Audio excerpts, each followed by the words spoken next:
Y quiero que vayamos a segundo libro de Samuel capítulo 6. Segundo libro de Samuel capítulo 6. Una de las lemas, eslogan que durante todas estas semanas y meses ya se ha llevado en las familias y en los hogares es: quédate en casa, stay home. Y así que la palabra de hoy se llama quédate en casa. Quédate en casa. Y diga conmigo, repita conmigo esa frase: quédate en casa. Para pocas personas es fácil quedarse en la casa y no desesperarse, ¿no? En mi caso, por ejemplo, en mi caso personal, yo soy una persona que soy bastante activa y me gusta estar siempre, no es que me guste estar en la calle, pero sí me gusta estar en la calle. ¿Sí me entiende? O sea, activo en la calle. Y entonces mi esposa siempre me regaña porque usted dice: hola, usted no se puede quedar quieto. Y yo vivo un poquito retirado de la iglesia. Y recuerdo que cuando vivíamos cerca de la iglesia, Julio, me la pasaba en la iglesia, no salía de la iglesia, estaba así hasta que mi mujer dijo: nos vamos a vivir lejos de la iglesia para que cuando llegue a la casa ni se regrese, ni le queden ganas de regresarse. Entonces, ahora que hemos estado encerrados en la casa, literalmente ha habido momentos donde he tenido que hacer como para sentirme que estoy respirando aire y salir a correr y hacer cosas en medio de todas estas semanas que han sido difíciles en mi salud, que gracias a todos por sus oraciones estoy en una etapa de recuperación. No estoy al 100%, por eso no me ven así como usualmente me ven, pero estoy bien, gracias al Señor. Y en este tiempo que hemos estado encerrados no ha sido fácil, pero he hecho cosas que usualmente no hago, no hacía antes. He estado más en la cocina. Hace 2 días les preparé camarones a mis hijos. Nunca había hecho camarones, nunca. Y me mandé ahí a hacer camarones y me quedaron bien. Por lo menos nadie en la casa se envenenó ese día, así que sobrevivimos. Y he hecho cosas muy bonitas. Y cuando nos dan la orden de stay home, quédate en casa, es un reto para nosotros. Y una de las cosas que es difícil es no poder ir a visitar a otras personas, ni tampoco recibir visitas de alguien. Algunas personas, hermanos de la iglesia, han llegado a dejarnos cosas y nos dejan en la puerta, y uno se siente como un preso, ¿no? Como que te dejan la comida y él pastor, y se fue. Gracias, hermano. Y cuando uno está acostumbrado a interactuar con las personas, y los que les gusta andar metidos los que les gusta visitar a los hermanos, este es un tiempo difícil para todos en ese sentido. Y hablando de visitas, recuerdo que yo tenía como unos 10 años y en la casa de mi papá recibimos, cuando era niño, recibimos una visita de un pastor. Pero este era un teólogo, este tipo era un tipo ilustre, ecuatoriano, me acuerdo. Y papá nos habló con anticipación y nos dijo: bueno, viene una visita que nunca hemos recibido a la casa, él se va a quedar por unos días. Este es un tipo teólogo, doctor, letrado, quiero que se porten bien. O sea, en otras palabras nos decía: quiero que actúen como no son. Porque este pastor viene y quiero que dejen vamos a dejar la nacada, y la nacada es Mexican language, ustedes entienden, y nos vamos a portar como lo que no somos. Y recuerdo que llegó este pastor y este tipo era un tipo muy, muy letrado, muy culto, y se sentaba a la mesa y parecía un príncipe, y uno estaba acostumbrado pues a comer así normal, y nos empezó a enseñar cosas, y pues cada vez que hablaba era con un lenguaje muy, muy elevado.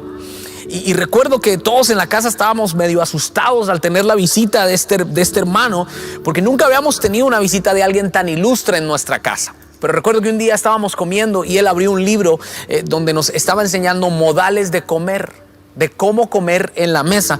Y mi hermana mayor, Jerly, ella tenía un pedazo de costilla en la boca con un tenedor, y mientras este pastor estaba diciendo: bueno, entonces pones el tenedor, ella estaba luchando porque la carne estaba muy dura y estaba tratando de agarrar esa carne, y de repente el pedazo de costilla se le sale del tenedor y se le va derecho a la cabeza del pastor, y el pastor le pega la cabeza, le cae en la sopa el pedazo de costilla. Mi papá nos miró que nos comía y dijo: nunca más a usted les vuelvo a traer. Se enojó terriblemente, y desde ahí ya casi no recibimos visitas en la casa. Pero hablando de eso, me acuerdo de un hombre en la Biblia que recibió una visita muy especial. Este hombre se llamó Obededón. La visita que recibió Obededón en su casa no era necesariamente una familia, sino fue el arca del pacto que él recibió en su casa. Y él estaba en su casa y quiero contarles un poquito de cómo se desarrolla esta historia, de cómo David intenta trasladar el arca del pacto a Jerusalén y en el camino sucede algo inesperado. Y vamos a la palabra de Dios. Entonces David, dice la Biblia, segundo libro de Samuel, capítulo 6, versículo 1. Entonces David volvió a reunir las tropas más selectas de Israel. Lo estoy leyendo en la Nueva Traducción Viviente.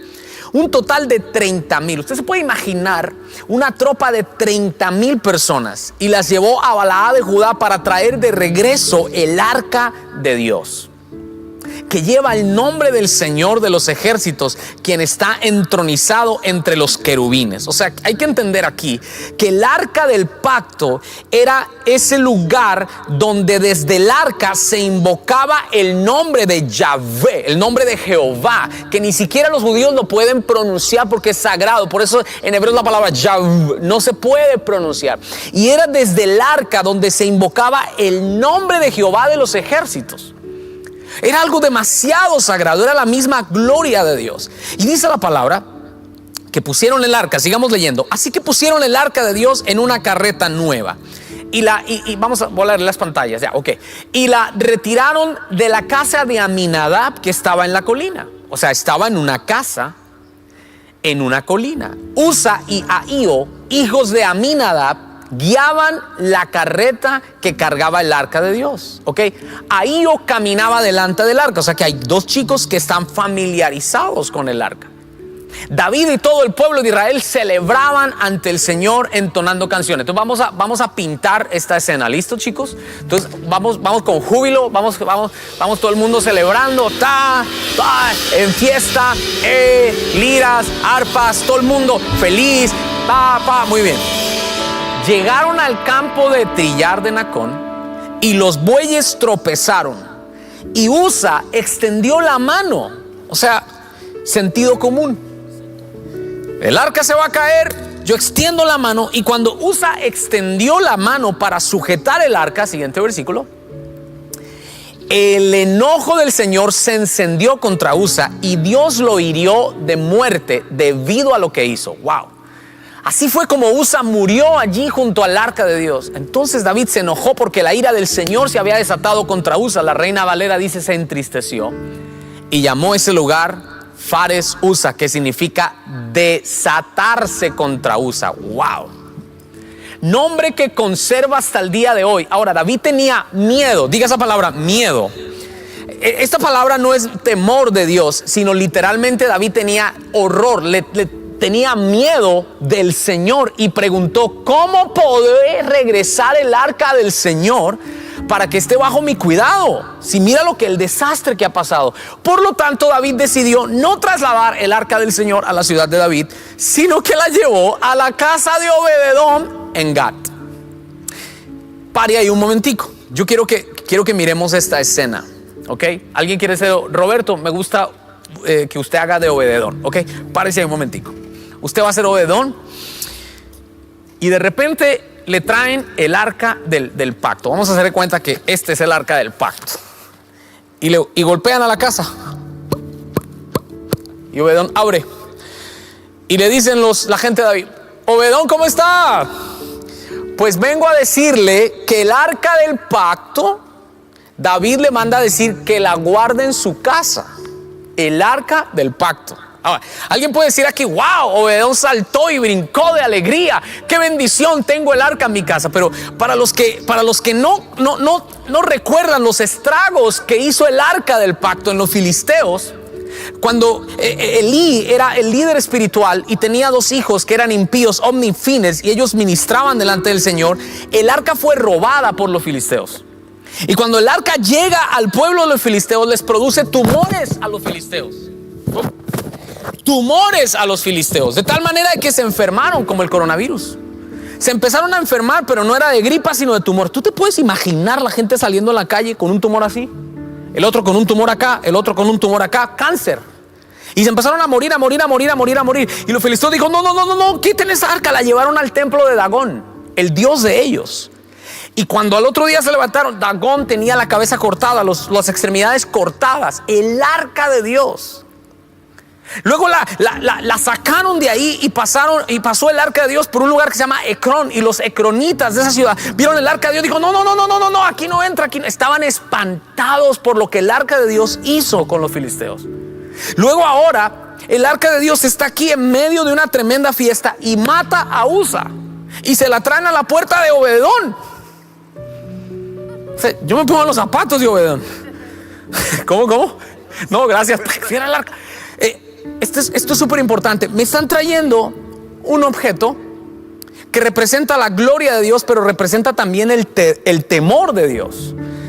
Y me están trayendo algo, le están trayendo algo que acabó de matar a un hermano de la iglesia, porque simplemente la tocó. ¿Y Obededón qué tenía que hacer? Pues ni modo, era una orden. ¿Y qué hizo Obededón? Recibió el arca. Gracias, Obededón, siéntese.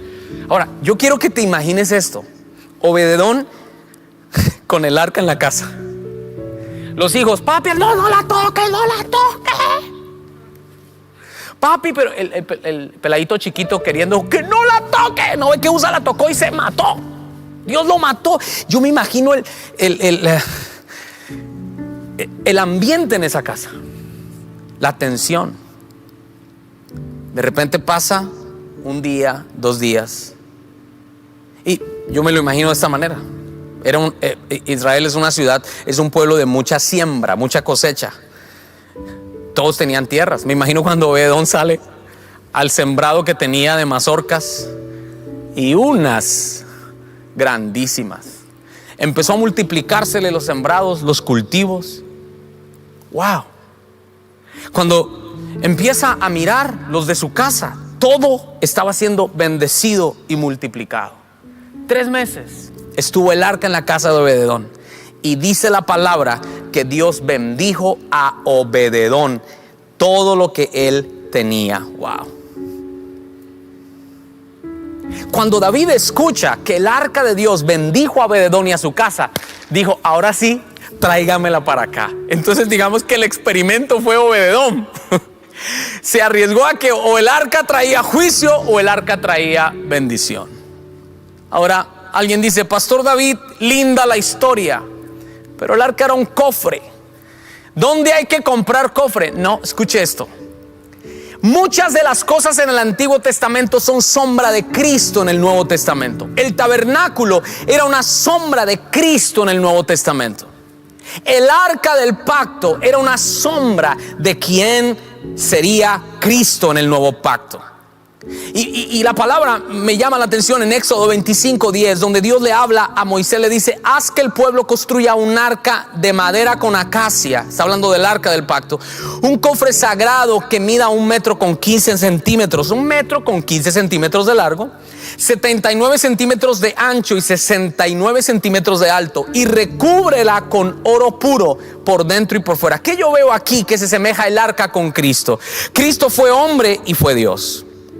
La madera es un elemento que representa la humanidad, y el oro representa la divinidad de Dios. Si ve a Cristo metido aquí en el arca, Cristo representa el arca. Ahora, cuando Dios le dice a Moisés que haga el tabernáculo y que construya el arca, es porque Dios quiere habitar en medio del pueblo. Dios quería vivir en medio del pueblo de Israel en el desierto. Esa es una palabra que en hebreo es la palabra shaka, que significa plantar algo para que permanezca. Escucha esto porque esto es poderoso.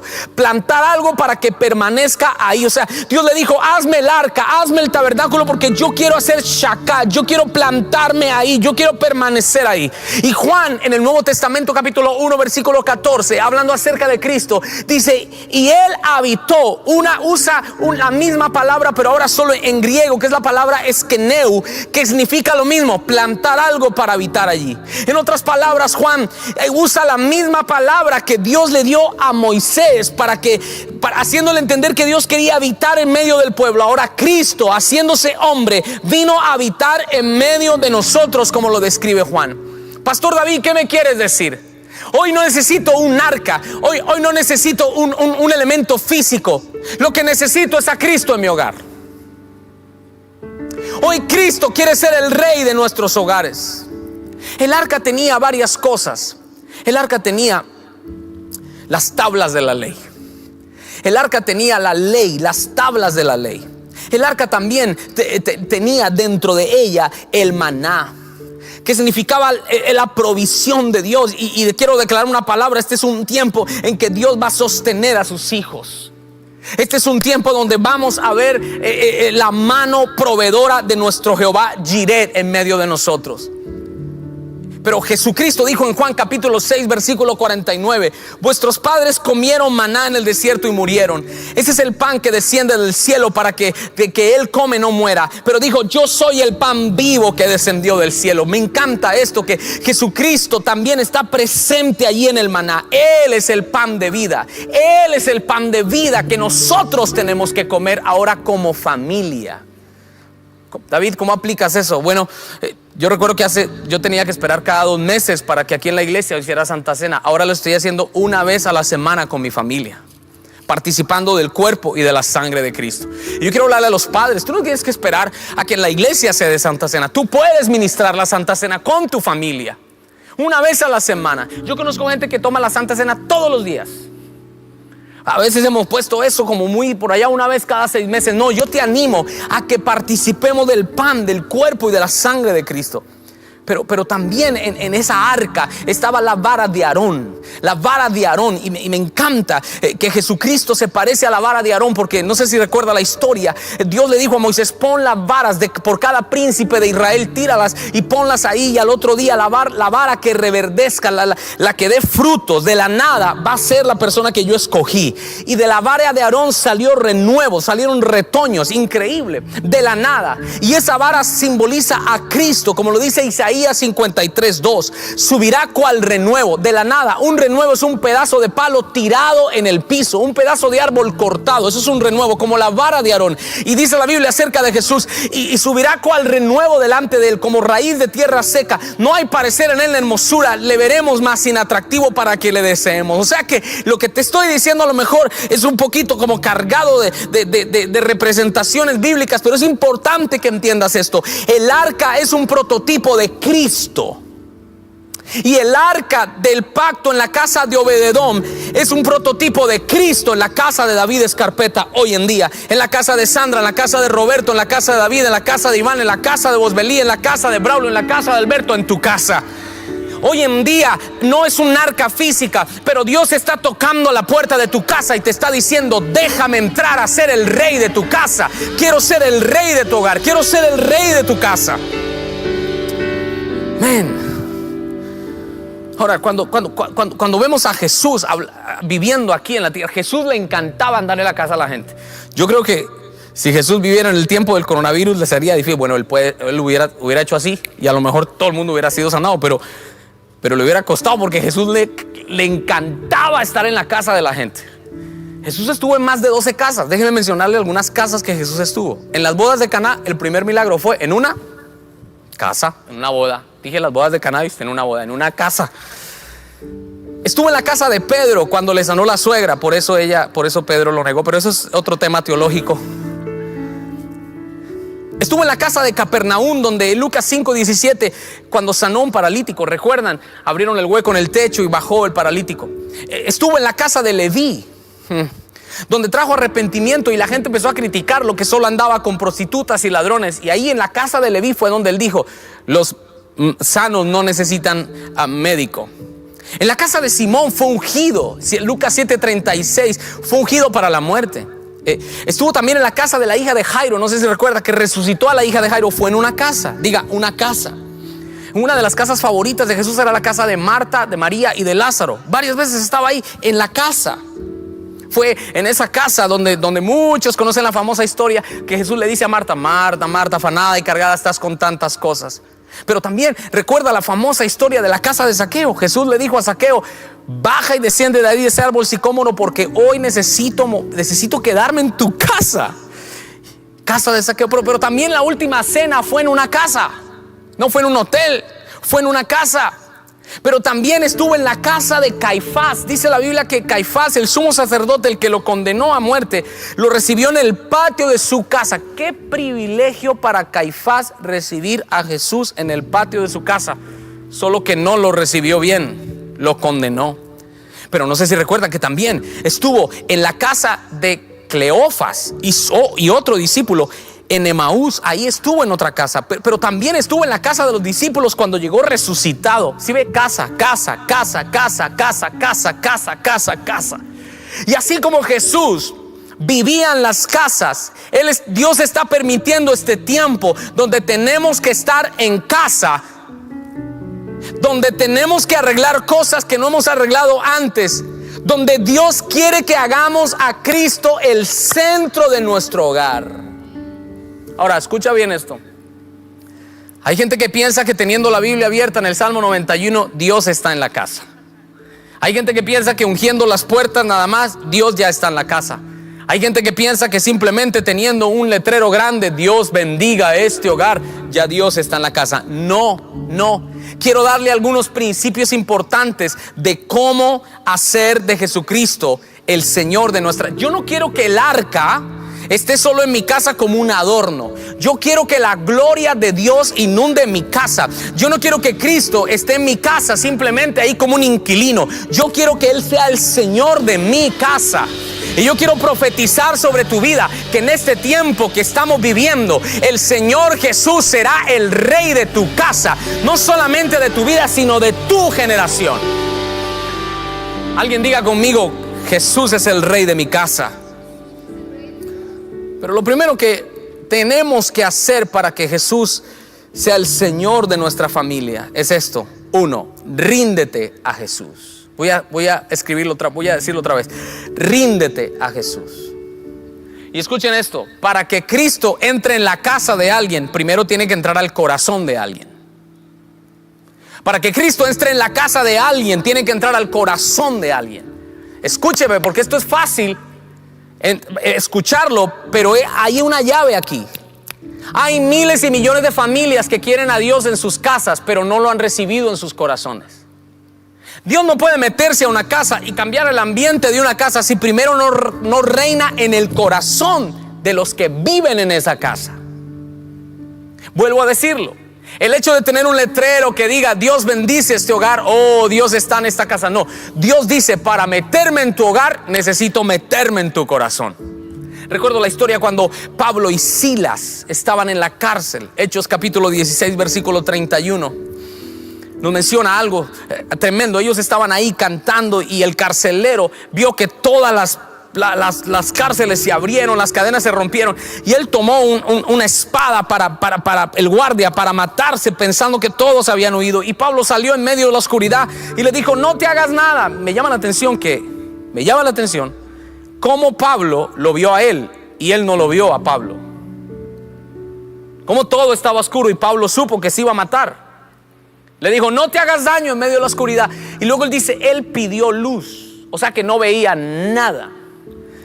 Y luego hace la pregunta, mírame, hace la pregunta más importante que el ser humano tiene que hacerse. No es ¿con quién me casaré? ¿Dónde voy a trabajar? ¿Dónde voy a vivir?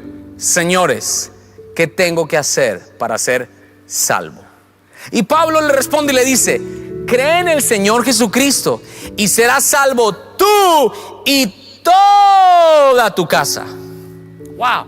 Y sabes una cosa, cuando el carcelero de Filipos recibe a Cristo en su corazón, no solamente él fue salvo. ¿Sabes que en la casa del carcelero de Filipos fue donde empezó la iglesia de Filipenses? Todo salió desde un carcelero que creyó, se rindió a Jesús y su familia completa. He venido a decirte de parte de Dios que Dios quiere que en este tiempo nos rindamos a Él. Escúchame, hay una mujer aquí esperando que su marido se convierta, pero tú no has sido testimonio para él. Lo has acosado, lo apretas pretendiendo que tú lo vas a cambiar. Y Dios te dice hoy: ríndete a mí. Si tú te rindes a mí, yo voy a tratar con tu esposo. Ese versículo no está de adorno. Recibe esa palabra para ti hoy. Cree en el Señor Jesucristo. Ríndete al Señor Jesucristo y serás salvo tú y toda tu casa que vive contigo. Y yo reclamo esa promesa para mí y la desato sobre tu vida. En tu casa verás milagros. En tu casa se abrirá un grupo. En tu casa, en tu casa, en tu casa, en tu casa. Wow. En la casa del carcelero de Filipos se empezó la iglesia de Filipenses. Y déjame decirte esto, para que Dios sea el rey del hogar, tiene que ser el rey del líder del hogar. Voy a repetirlo. Para que Dios sea el rey del hogar, tiene que ser el rey del líder del hogar. Y quiero hablarle a los papás que me están viendo. Quiero hablarte a ti, padre de familia, que estás desesperado por la crisis económica que a lo mejor estás viviendo, por la enfermedad que estás pasando. Dios te dice hoy en el Espíritu, recibe esta palabra: ríndete a mí. Ríndete. Hay un padre que ha luchado creyéndoselas que todo lo puede y todo lo sabe. Si supieras que solamente la rendición y el creer en Jesucristo es suficiente para que le des la entrada, no solamente de tu corazón, pero de tu hogar. Necesitamos hombres que en este tiempo reaccionen. Necesitamos hombres, padres de familia, que dejen el licor, la borrachera, la maledicencia y se conviertan con todo su corazón a Jesucristo para que su familia sea salva. Cristo quiere salvar nuestras generaciones. Dios es un Dios de Abraham, de Isaac y de Jacob. Pero para tocar a Isaac, Dios primero tuvo que tocar a Abraham. Y para tocar a Jacob, Dios tuvo que tocar a Isaac. Para tocar a un hijo, Dios quiere tocar al Padre.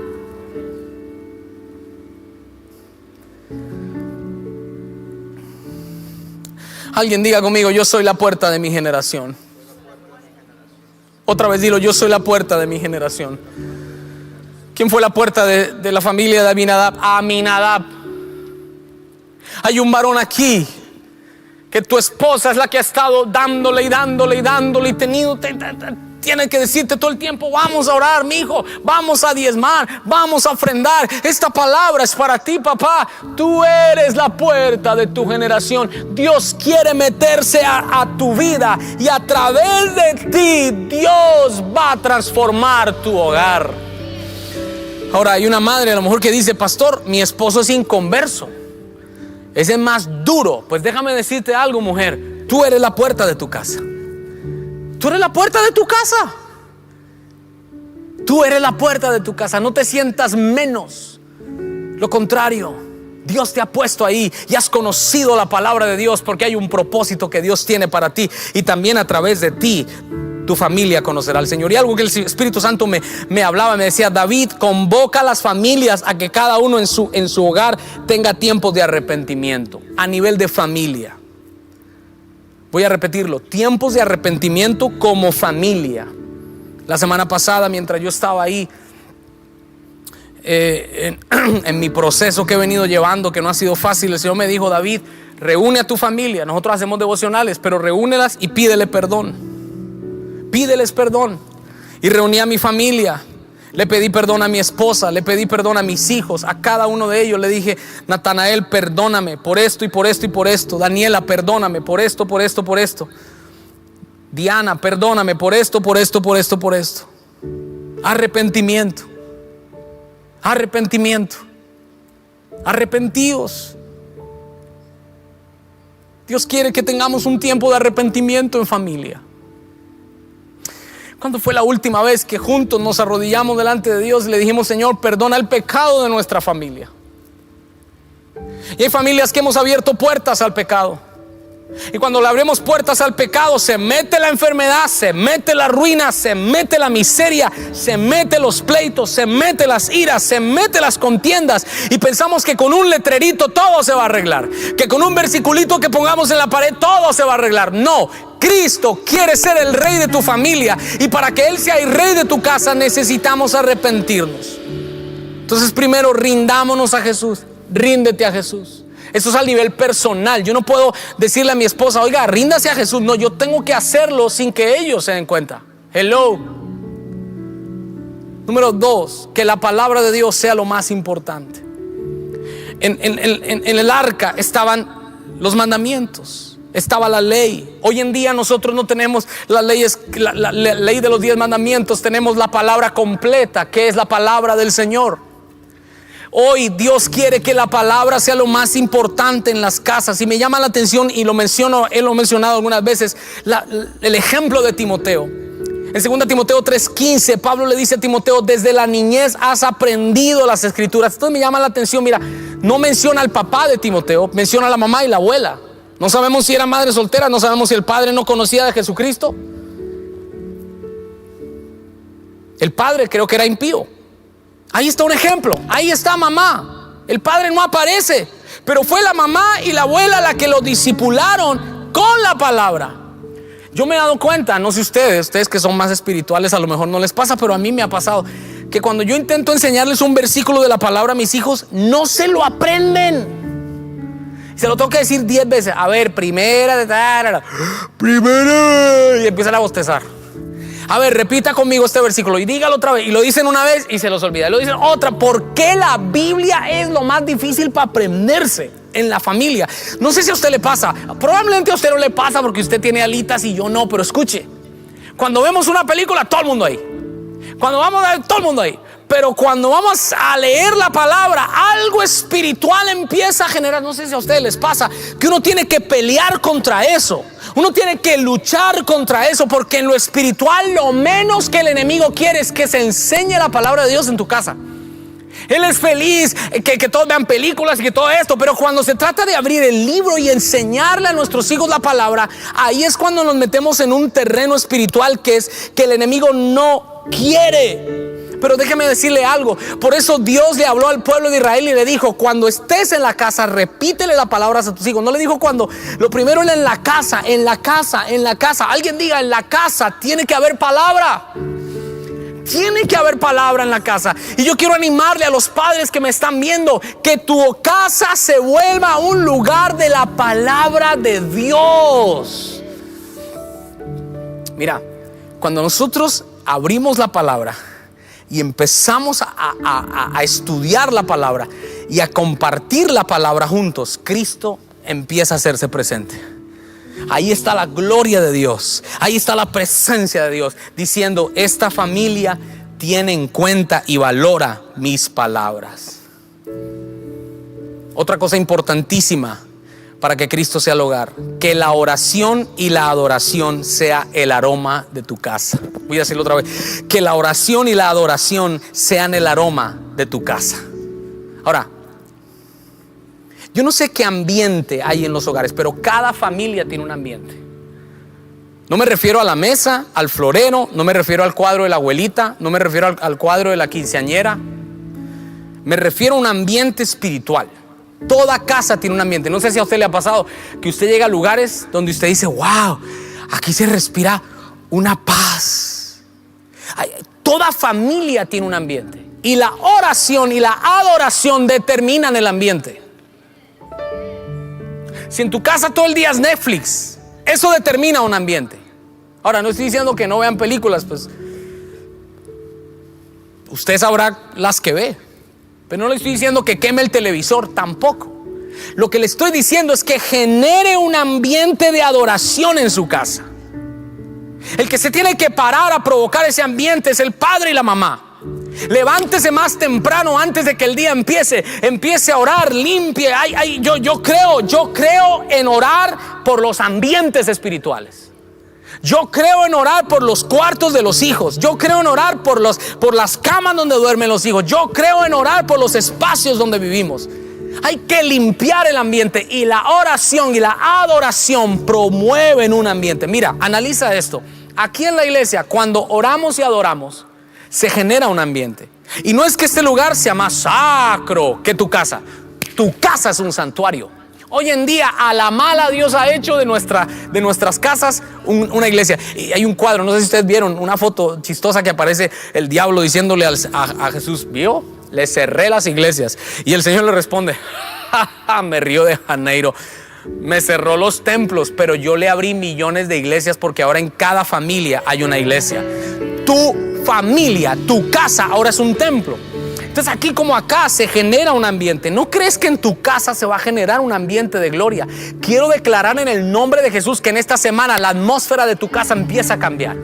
Esa atmósfera de peleas, de pleitos, de iras, de contiendas se van, y Dios empieza a traer una atmósfera hermosa de paz, de liberación en tu casa. Pero escucha esto es súper importante. El ambiente espiritual de la casa lo determina la relación personal con Dios que tenga cada uno. Voy a repetirlo otra vez. El ambiente espiritual de tu casa lo va a determinar la relación personal que cada uno tenga. ¿Cómo así, Pastor David? El ambiente espiritual de Dios, el arca de Dios, la gloria de Dios, Cristo en mi casa, no es porque sí, así nada más por accidente. No. Cada uno tiene un tiempo con Dios. Cada uno tiene que desarrollar una relación personal con Dios. Entonces el ambiente de la casa es la suma. No sé si me explico. Es la suma de los miembros de la casa. Por eso, no es de que, oh, pastor, hay gente que ora así, oh, pastor, vaya a mi casa aquí. Yo no sé si les ha pasado a ustedes, pastores, vaya a mi casa y libérela, échala porque es mi casa. Pero ni oran en la casa, ni adoran en la casa, ni buscamos a Dios en la casa. Entonces muchos de nosotros tomamos a Cristo en la casa como una varita mágica que se vaya a ese ambiente tenso que hay. No, cuando cada uno de nosotros buscamos a Dios en nuestro hogar, el ambiente es la suma de la vida espiritual de cada uno de sus integrantes. Ahora, puede ser que lo más normal es esto, que en una familia de 6, 3 no quieren saber de Dios, fríos, apáticos, y otros buscan a Dios con todo su corazón. Guess what? Mayor es el que está en mí que el que está en el mundo. A lo mejor en tu casa tú eres el único que pelea por la casa, que tiene una relación personal con Dios. Mayor es el que está en ti que el que está en ellos. Pero el ideal de Dios es que todos los miembros de la casa tengan una relación personal. Y déjame decirte algo. Esto es súper importante, escúchame. 3 meses el arca estuvo en la casa de Obededón. No estuvo una semana, no estuvo un día. Esto me habla de tiempo. Mira, 3 meses es un número profético. ¿Qué tal si el ambiente de tu casa lo generas basado en una disciplina? Eso no es de que, lance la palabra para que se libere mi casa. No, escúcheme. Ore a partir de hoy. Haga devocionales a partir de hoy. Haga la Santa Cena a partir de hoy. Busquen al Señor y va a ver cómo progresivamente la atmósfera de su casa cambia. Y se cumple la palabra que Dios le habló a Moisés. En esa palabra que te dije, yo quiero estar con ustedes, Shaká, es lo mismo que Jesús te dice hoy. Quiero hacer Shaká, quiero habitar en medio. Me encanta esto porque Jesucristo vive dentro de cada uno de nosotros, pero Él quiere vivir en medio del hogar. Él quiere cambiar la atmósfera del hogar. Él quiere hacer milagros en mi casa. Él quiere hacer milagros con mis hijos. Él quiere hacer milagros con mi familia. Y quiero profetizar que ese hijo rebelde, al haber un ambiente de Dios, un ambiente de gloria, un ambiente de presencia, ese hijo va a empezar a experimentar un cambio. Wow, la casa de Obededón fue bendecida después de 3 meses. Yo me imagino cuando David le dijo, venga Obededón, ya tenía el arca y le golpearon otra vez a la casa. Pa. Hola Obededón. ¿Cuál era su cara cuando le dieron el arca? Hágale una toma, un close-up a Obededón cuando le trajeron el arca. Haga eso. Eso. Ahora, después de 3 meses, el Señor le bendijo todo, todo se lo bendijo. La suegra se fue a vivir por allá a China, o sea, estaba rebendecido. Cuando vino otra vez el rey por el arca, ¿cuál era la cara de Obededón? ¡No! ¡Me ha bendecido mucho! Pero haga cara de felicidad porque ahora está bendecido. Todo lo que tenía es multiplicado. Esa palabra, mire lo que significa. La Biblia la tiene usted. Mire lo que significa bendecir, y ya con esto termino para no aburrirlos. Mire lo que significa esa palabra bendijo. Barak significa lo multiplicó. Recibe esa palabra, Roberto. Lo ensanchó. El arca de Dios le alegró a su familia, o sea, vino un ambiente de gozo a su casa, le trajo plenitud. Eso va a pasar contigo, Y mira, cuando tuvo que regresar el arca, 3 meses, la regresó. Démela, hermano, démela. Y luego David se la llevó a Jerusalén, ya no con carros ni bueyes, sino con levitas. Lo hizo acorde a la palabra. Pero esta es la palabra hermosa. Hoy en día no son solo 3 meses que Cristo se queda en la casa. Hoy le podemos decir a Jesús, como el gobierno nos ha dicho a nosotros: stay home. Jesucristo, quédate en mi casa. Quédate, ponte de pie en esta hora. Yo quiero que Cristo se quede en mi casa. No quiero que sea una visita nada más. Y esto es súper importante lo que te voy a decir. Que no sea solo por el tiempo de cuarentena, que en la noche ya no salimos y nos toca quedarnos en la casa. No, pero que Cristo se quede. Mira, el Señor está permitiendo todo esto para probar los corazones de las familias que lo quieren a Él. Porque muchas familias, desafortunadamente, cuando pase esta crisis, van a dejar de hacer devocionales, van a dejar de participar de la cena, van a dejar de orar como ahora lo están haciendo. Oh, pero hay un remanente de familias que no es solo por la crisis. Ahora lo hacen por la crisis, pero mañana lo harán en victoria. Mañana lo harán porque Dios sanó. Mañana lo continuarán haciendo, lo continuarán haciendo y lo continuarán haciendo. Hay un grupo de cristianos que en este tiempo se están enfriando. Personas que solo dependían de un templo o de servir, inclusive servidores que dependían de un servicio, ahora están distraídos, enfocados en sus trabajos y se han apartado de las cosas de Dios. Pero hay un remanente que en este tiempo están conociendo a Jehová Jireh, Jehová Rafa, Jehová Shama, Jehová Tzidkenu. Están conociendo a Cristo como nunca antes lo habían conocido. Así que hoy, antes de cerrar este servicio, yo quiero que oremos por dos cosas puntuales. Uno, vamos a abrirle la puerta de nuestro corazón a Jesús. Y dos, vamos a orar que Dios haga milagros ahora en tu casa, en el nombre de Jesús. Y si hay alguien ahí que dice: David, por favor, ora por mí, yo quiero abrirle mi corazón a Cristo.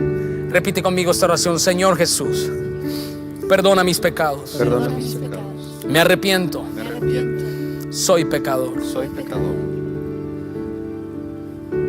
Hoy confieso con mi boca Confieso con mi boca que Jesucristo es mi Señor, que Jesucristo es mi Señor, que Dios lo levantó de los muertos que Dios lo levantó de y que los vive para siempre. muertos y vive para siempre. Señor, perdóname. Señor, perdóname. Hoy transfórmame. Hoy transforma. Escribe mi nombre Escribe mi nombre en el libro de la vida en el libro de la vida y no lo borres jamás. y no lo borres jamás. Hoy recibo Hoy recibo la paz que sobrepasa todo la entendimiento, paz que sobrepasa todo. a Cristo en mi corazón Por Cristo en mi y la vida eterna. y en la vida eterna. En el nombre de Jesús. En el nombre de Jesús.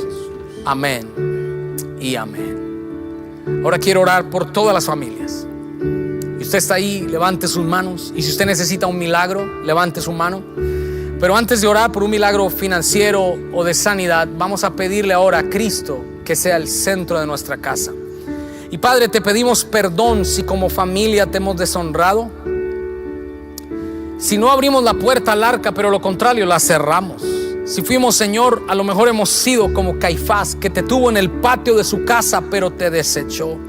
Perdónanos si con nuestras actitudes, con nuestras decisiones y con nuestro pecado te hemos cerrado la puerta a ti, a nuestros hogares, y ahora nuestros hijos están perdidos en drogas, en pornografía, en desviaciones sexuales, y hay cosas que están debajo.